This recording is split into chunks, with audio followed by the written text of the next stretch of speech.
Camarades, la démocratie est un état d'esprit, autant que la jeunesse est un état d'esprit. Ces soi-disant démocrates, mais regardez le monde.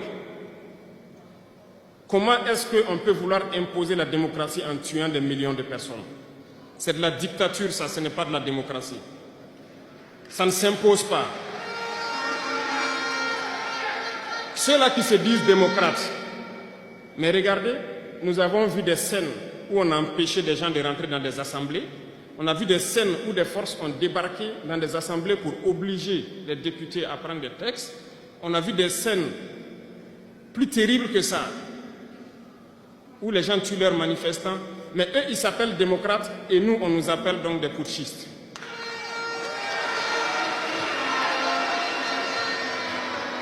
Si c'est ça la démocratie, je répète, nous ne voulons pas de cette démocratie.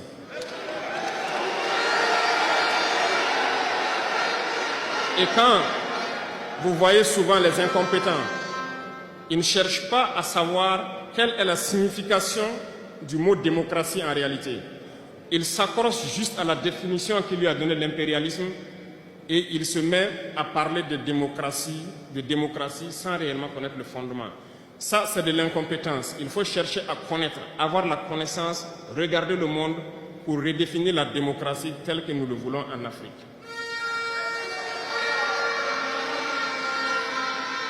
Les incompétents se cachent derrière les libertés. Retenez une chose, il n'y a pas de liberté individuelle qui existe. C'est un fait. Vous pensez vraiment que chacun est libre? La liberté est collective. Tant que nous vivons dans une société avec des règles, la liberté est collective.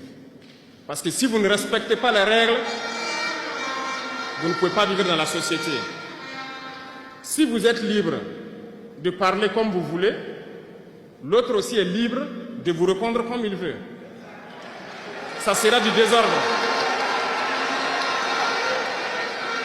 Si vous êtes libre de rouler dans la rue et de passer le feu rouge comme vous voulez, l'autre est libre de passer aussi et de vous cogner. Vous comprenez que si la liberté individuelle prend le dessus, nous sommes dans une société de désordre. Voilà pourquoi il y a des règles dans la société. Et les règles, tout le monde doit les respecter. Et là, on parle de liberté collective. Donc, certains se donnent le droit de parler de leur liberté individuelle à eux, mais ne tenant pas compte des autres.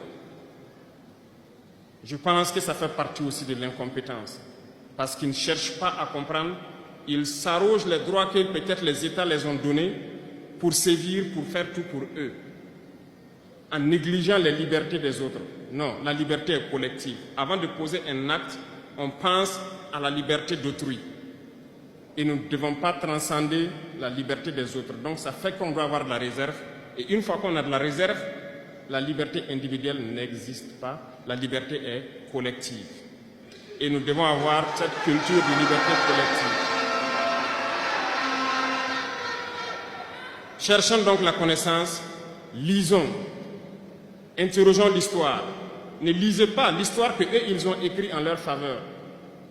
Cherchez la connaissance à travers plusieurs sources et vous comprendrez dans l'histoire qui s'est battu pour l'Afrique, comment nous devons nous battre pour continuer cette lutte de nos dévanciers.